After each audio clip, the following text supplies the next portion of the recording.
All right, so I think it was Thursday evening. Thursday evening, I think I posted a video, day 4 going on to day 5, review of the strike.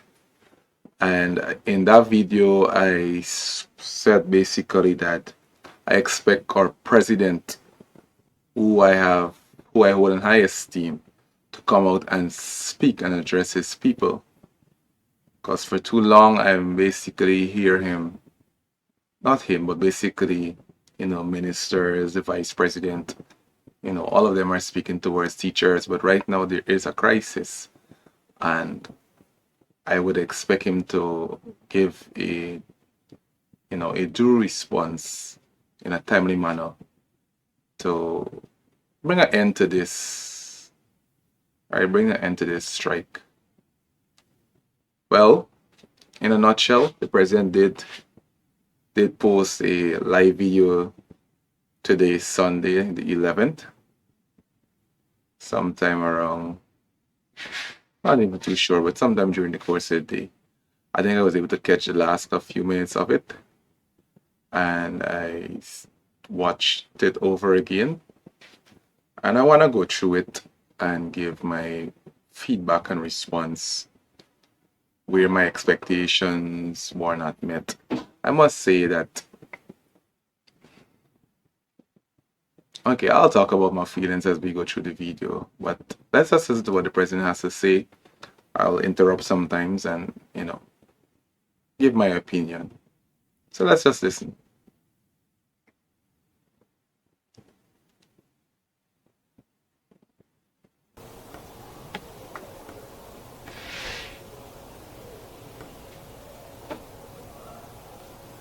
Good afternoon, my dear Guyanese brothers and sisters. This afternoon, I just wanted to spend a few moments with our population, talking about our commitment, the government of Guyana commitment in ensuring that every category of Guyanese enjoy a better life, a higher standard of living, and the way in which we are pursuing a development plan that would see prosperity come into every single home. We are committed to this task of building prosperity, but the task of building prosperity would not occur overnight. As I said before, when I meet all our teachers, when I meet our nurses, public servants, our farmers, our sugar workers, we have to work incrementally. But we are committed to working incrementally, just like we said to the pensioners. Before the end of 2025, each pensioner would have more than 200 US dollars every month. And that is outside of the additional we give at the end of the year. So, we are very committed to ensuring the life of every Guyanese improves and gets better. All right. For starters, in his introduction, he said basically he's speaking to the general population. And I think at this point of time, he needs to address the teachers. It is 6,000 plus teachers that are out each day across the length and breadth of this country. And basically, they are expecting to be addressed, right? But, he starts off his presentation in such a way that he's making his statement general, and then there's this reminder in his promises, and we've heard this many times before, that there's this developmental plan. There's this developmental plan. Well, first of all, I mean, right, this video it's kind of personal for me. I'm speaking publicly also, I don't mind.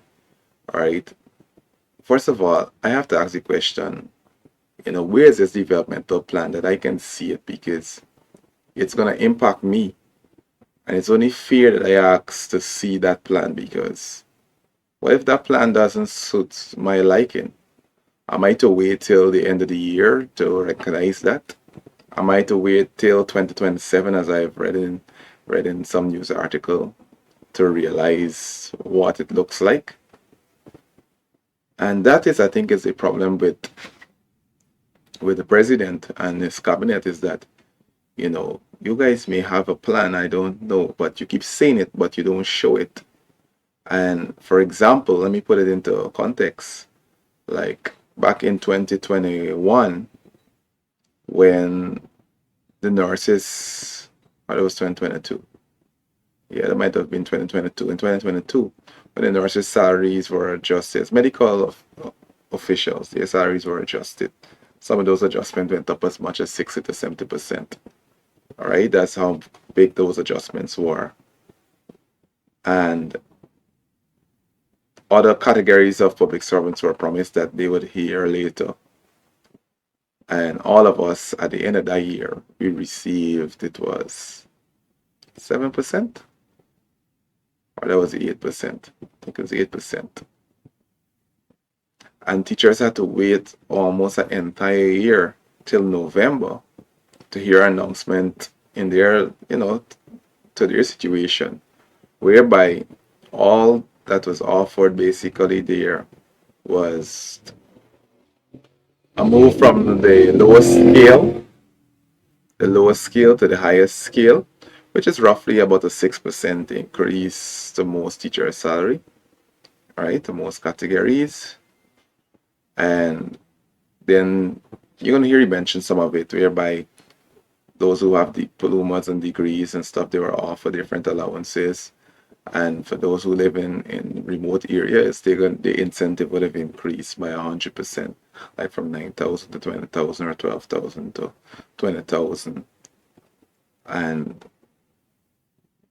that's basically it, salary related. And then everybody got a 6.5% across the board, right? So the point is that we had to wait so long to hear, what's this plan, and we were promised, given the impression would have been short notice after announcing the medical officials' salary adjustments, and we had to wait a whole year. And so, and the thing is, I think what you're going to learn going through as you go through this is one of the things I don't think they're missing it, right? And if you listen carefully, you realize it's an intentional action, that the government or employer is not prepared to bargain with the union on teachers' benefits. And I think that is where the grave mistake is being made, because the union is what represents the interests of the teacher. They are the bargaining units for the teachers. So you're going to hear him mention about teachers coming maybe to State House and stuff, and he had conversation with them, which is always good to do as a leader, right? Always good to do as a leader. However, the bargaining unit for all teachers are not those who you have selected or you have sent for, or persons sent to you to speak, right? It is basically the union. And you'll recognize through this video that every effort is made not to acknowledge or to even offer an olive branch or extension, right, for collaboration going forward with the union. So pay attention to that. But my main point is at this time is that dream, that idea for a good life, where it's going to benefit all public servants, including teachers, that plan needs to be made available for us to see beforehand, or it needs to be communicated through our bargaining unit. And that's really one of the primary things that teachers are calling for. We're committed to ensuring that we bring prosperity, we build systems that empower people, that uplift your standards, that give you a better shot at life. That is why we're investing in your education, your health care, giving everyone an opportunity to earn a degree. And I'm very concerned that the political actors in our society, those political actors who are trying to use our teacher, and I'm using this word very frankly, because they're aware that we are committed to a plan in which our teachers will be not only prime beneficiary of the development and advancement of our country, but that their position will be comparable to anywhere else in the region. But of course, it takes time. Now, notice the setup. What I'm noticing, Mr. President, at this point of time is that you're not being very, and you can see you becoming very agitated because it seems like you want to make a point, a key point, and the key point is taking too long for your liking because you have already premeditated what you wanted to say in your narrative. I mean, I mean, I'm not a, I don't want to say I'm an expert at this and stuff, and maybe I could be wrong. But if you listen carefully to what he just said, again, goes back to the point there's this plan, and he claimed that everybody knows this plan, and that the political individuals knows this plan, and he called them political actors. Now, for starters, the opposition of a country are not political actors. They are politicians, just like you, Mr. President. And as a politician, it would be wise for you to be very opportunistic, right? To look for opportunities to oppose the government and strike actions, which you were a part of it the last time around as an opposition, you'd use it as an opportunity to sell yourself. And I mean, you cannot want to suck in and blow the whistle, you understand? They say what is good for the goose is good for the gander, right? I mean, that kind of analogy. And notice my face is very plain when I'm saying it because I'm taking a very, almost I say, a balanced approach as much as possible. Though I have my biases, I'll be quite frank with you, right? Do I have my biases? I recognize that it is not fair to make this protest action and let it revolve around, what you call political actors or politicians while you enjoy the same comfort the last time. And at the last time I was there on the front lines, just like I am here now. And the issues are the same.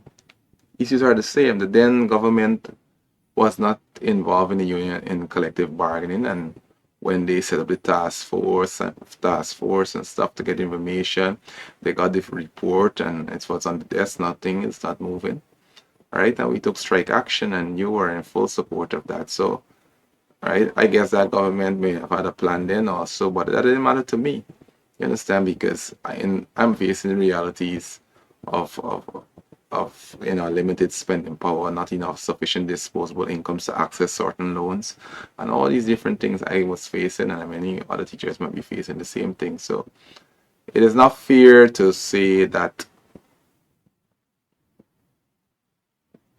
political actors are somewhat influencing things, and I think that's the point that you really want to get to. And at this moment of the video, you notice that you become very agitated and very much passionate. I don't know who you think you were speaking to, Mr. President, but as I alluded to, from your office, I do respect you. But at the same time, recognize that you're speaking to professionals. We are persons who have invested years in studying. We are persons who did not come to this profession unqualified. And maybe some of us may have, and we have upgraded ourselves. All right. So to become a bona fide teacher, it's a process, and it is not something for you to think of us as, as mere servants, as we like to say public servants. However, you need to recognize that you are speaking to some of the brightest, wisest, and most critical thinking individuals. We may not always act so because we are fearful, because after all, our money is tight, and all the threats that we received over the past couple of weeks, may have driven some fear in some of us. But you gotta recognize who you're speaking to. And you're not speaking to kids. And you need to know how to control your tone, all right, and address us respectfully. And I think about this time in the video, the energy levels went through the roof. You start behaving like you're a father talking to children. But that's not how it's set up, Mr. President. You understand? You are in control of the resources of this country, and as a servant of this country that even contributed to those resources too, we expect you to allocate it in a way that seems fair and equitable to every one of us. And basically, that's why we're standing on the front line to say hello, first of all, recognize our voice, which is through the union, and let us talk specifically about salary related matters. And as I alluded to before, too, in all fairness, Mr. President, is that if you have something to say, if you want to tell us that you can't afford to pay us, if you want whatever it is that you want to say, your duty is to call the union, which is the voices of the teacher, to discuss that. So while you could say it out here in the open, it only makes sense, it only means something when it's communicated through collective bargaining. And that's what we're here on the front lines for. No longer are we going to tolerate you imposing that beautiful plan that you have not articulated yet to us. You understand? You tell us about this Silicon City, and I was surprised to read that you don't even have a proper drawing of what Silicon City is like. You understand? I was surprised by that. I thought you guys done had something well documented and laid out. You understand? But you guys now throwing that out. And likewise, you can have an idea, but if you're talking to people who you need to sell it to, you need to put something out there on paper. You understand? Show us. So show us a paper. Show us a PowerPoint. Show us a slide, right, of how you project and how you see things going. You understand? So that I don't sit down in anticipation waiting on you. For me, Mr. President, you're not Father Christmas. Teachers are not persons who ought to be on welfare. Right? Teachers are workers. We work.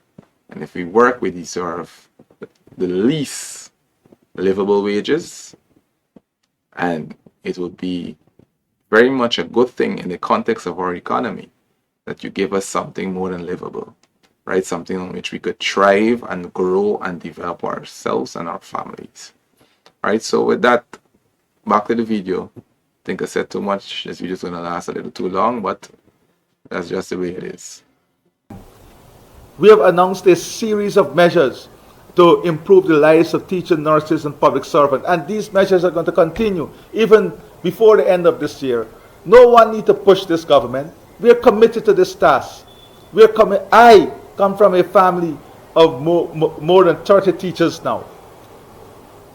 No one need to convince us about doing more for our workers, our farmers, our teachers, our nurses, our doctors. This is a commitment of this government. But what is for sure is that we cannot allow, and we will not allow people to be used as pawns, people to be used as political tool. And that is what is that is the situation now, where this union that is totally unaccountable, this union that has we read now $2 billion of teachers' money. $2 billion. That could have been invested in teachers' welfare. $2 billion. We are committed to the teachers. Look at what we have done in the last 3 years. So, as I said to you, he started becoming a little agitated. And the main point he wants to make is that the union is somehow using teachers as a tool for political gain. That's kind of surprising, no?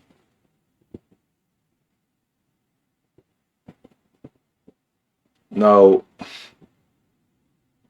I want to think about it for a while if I'm being used for political gain.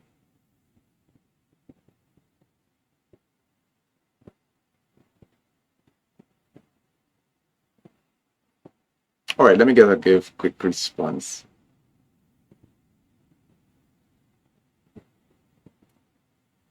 Myself and many other teachers who stepped out there never once had any interaction with any of the political players or officials on any side of the fence, whether you be for the opposition or you be for the party in power. All of us at either one time or the other, or most of us in some form, had communicated our desires that the union take actions to ensure that they receive what is due to them. It's had no political players in sight. For some of us, we even voted at our local level for certain actions to be taken.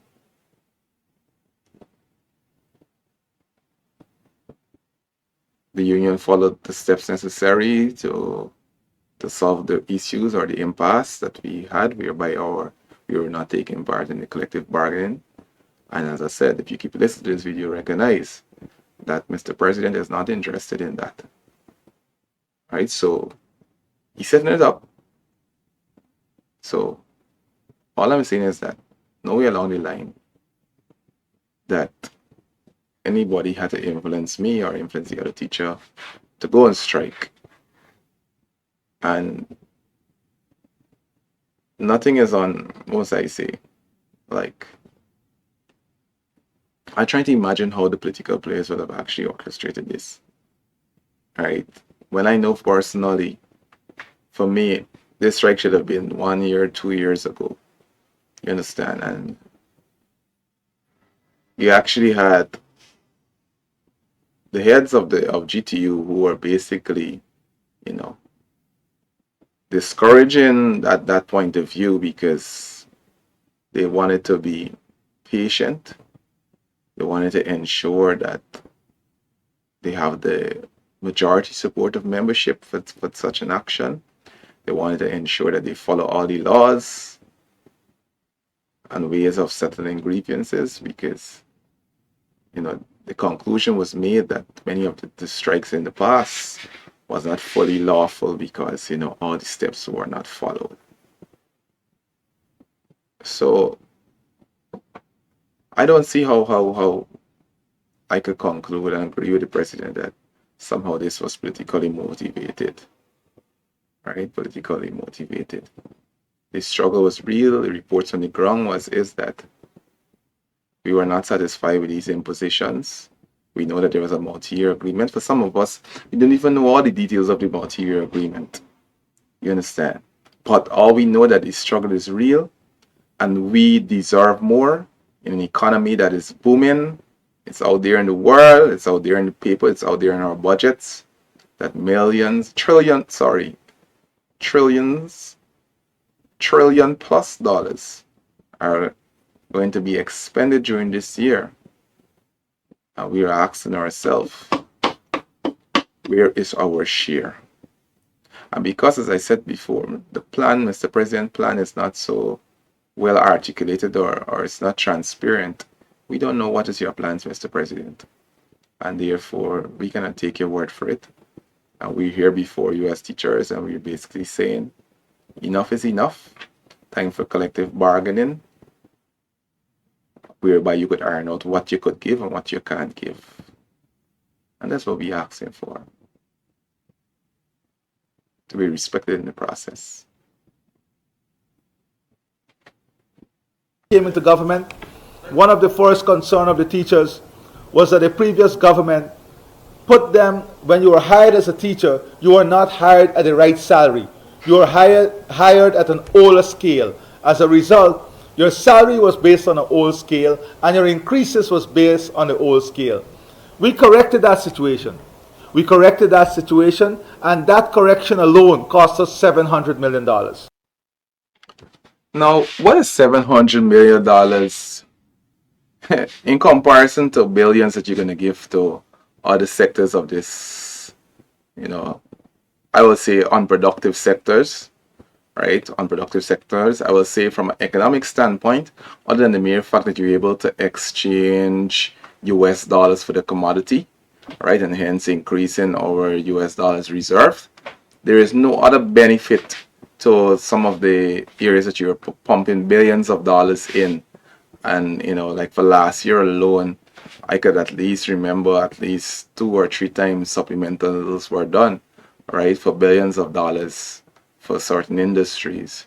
And hence, what is $700 million to correct monies that were owed to teachers? Now, I don't know how knowledgeable, Mr. President, you are on this particular issue, but one of the things that the union proposed in previous multi-year agreements is us to work on what is called debunching. Now, debunching is supposed to work like this, that if a person entered the profession last year and a new person entered the profession this year at the same position, the one that had more experience should be paid more than the one that didn't had that, that does not have the same experience. Am I saying it right? The one that went in the year before should be paid more than the person who just come. Right, in simple terms.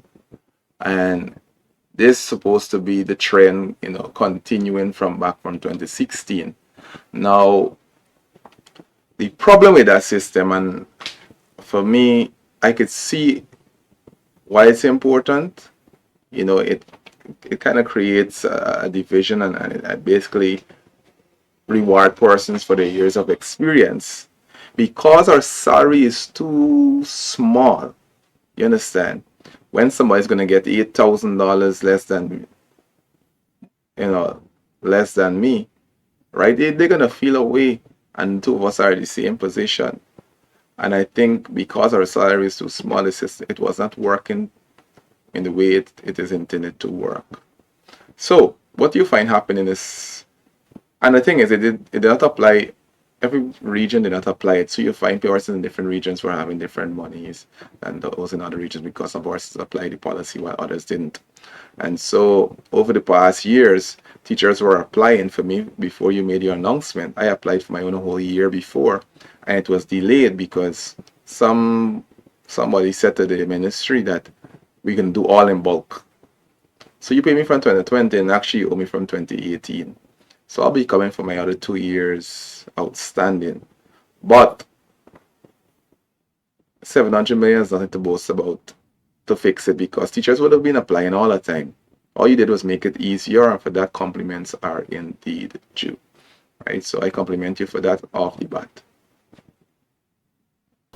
Where teachers' salary, all teachers, the correction of teachers' salary from September 2020, with effect from September 2020, putting them on the right salary scale. $700 million we invested in correcting the scale at which teachers' salaries was being calculated on, the scale at which their increase was being calculated on, the scale at which their starting point was calculated on. Outside of that, we have given an allowance of $10,000 to all teachers with a university degree. But much more than this, not only are we giving this allowance to trained teachers and trained graduates, but we are making the opportunity available to teachers in their school to earn that degree through the Gold Scholarship Program, through the online teachers training program, through the associate degree program. Every teacher in the system now has a free opportunity that is invested that the government is investing on their behalf so that they can upgrade their skills, they can become trained teachers, they can earn a degree, they can become trained graduate. Outside of that, we're giving $6,000, an additional allowance of $6,000 for every teacher with a postgraduate diploma.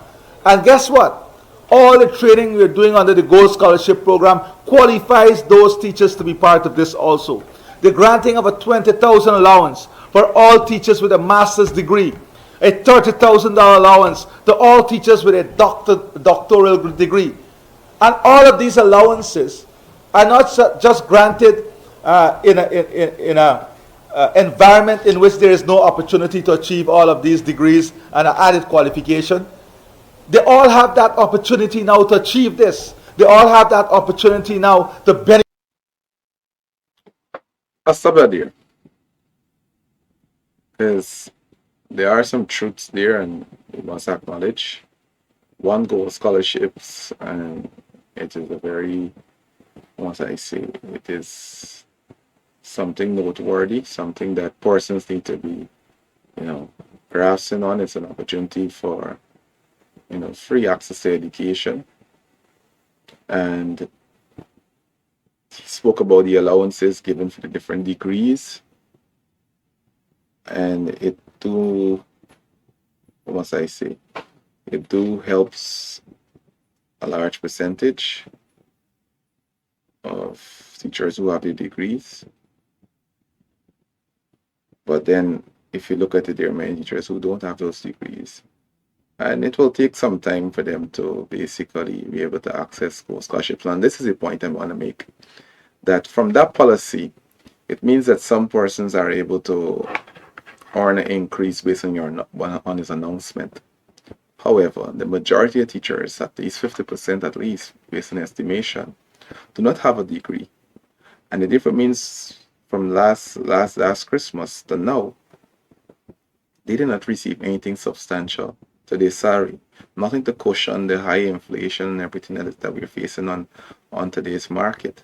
So, in addition to those teachers who now already struggling, have to work two jobs, how are they really effectively studying and for gold scholarships? People wanting to drop out, and people, you understand, can't cope because the strain is too much.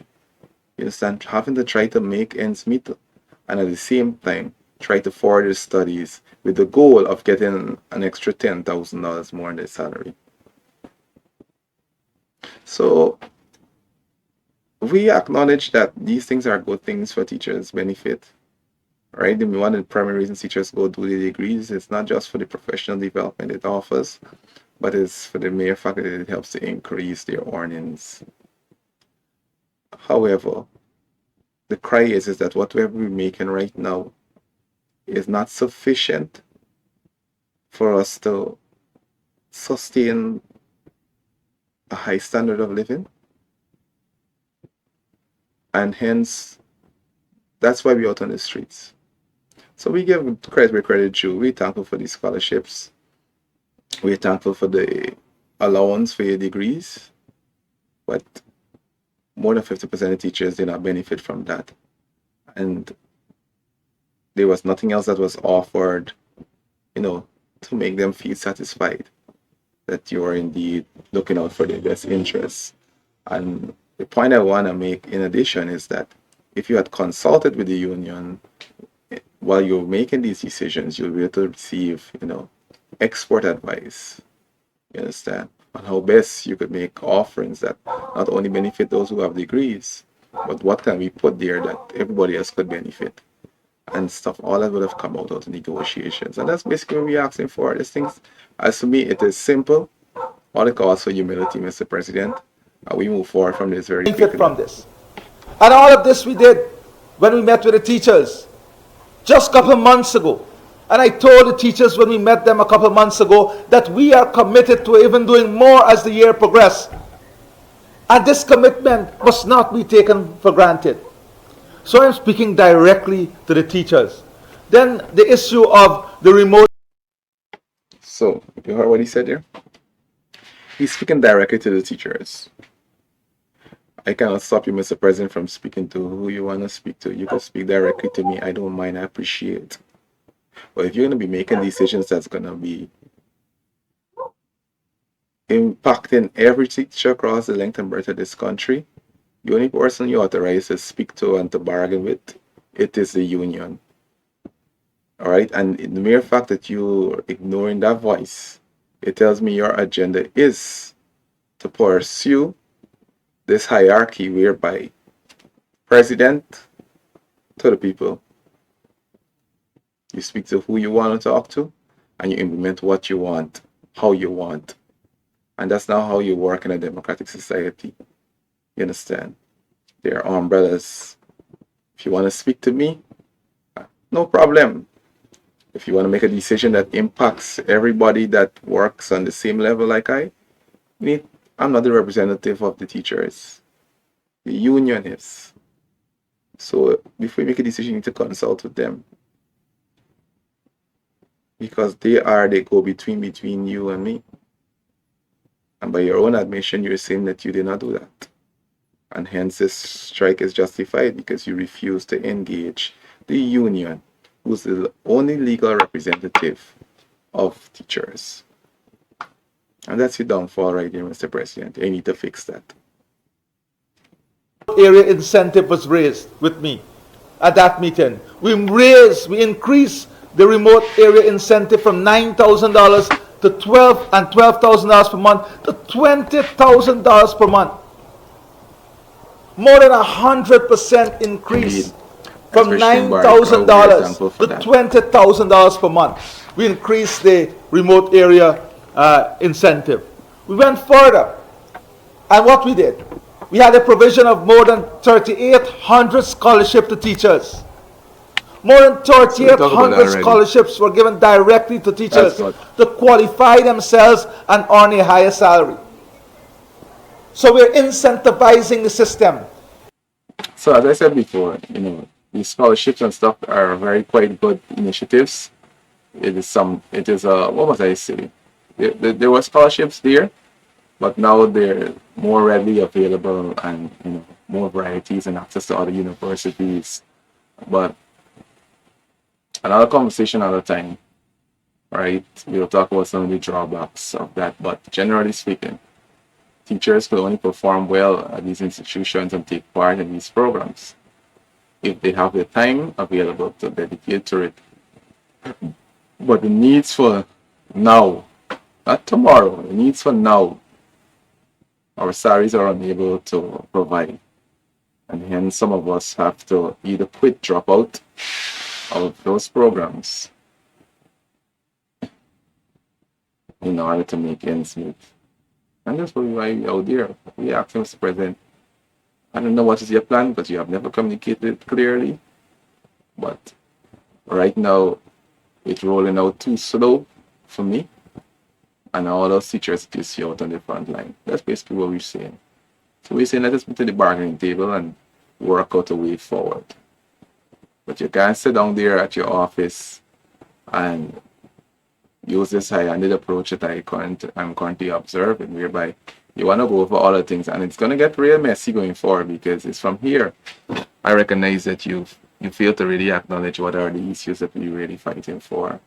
You understand? Because we have given flowers for those good things that the CEO over the past couple of months or year has been implemented. I must compliment Mr. Saddam, for coming up with some of those innovative ideas, things that are working in other parts of the world, and seeking to integrate them into our system to make it more efficient.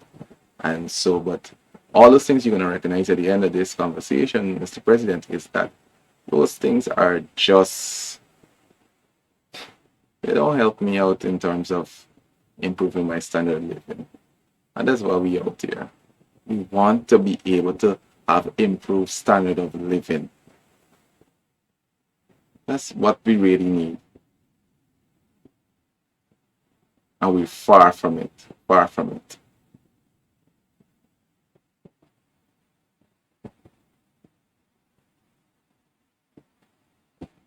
Giving teachers an opportunity to empower themselves, but at the same time, incentivizing them to do better for themselves, incentivizing them to do better for the teaching system.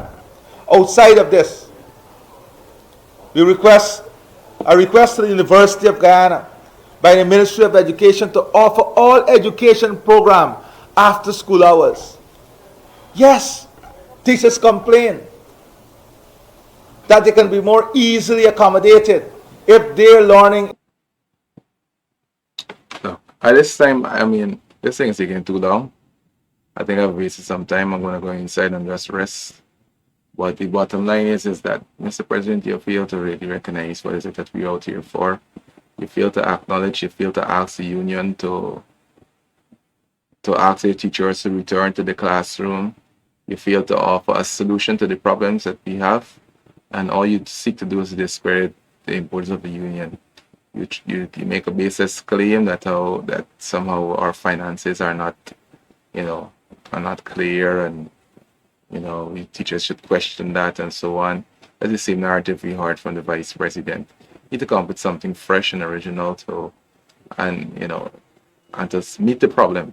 You understand? The problem is that you have 6,000 teachers out, and tomorrow is going to be more, and you are not yet prepared to do what needs to be done.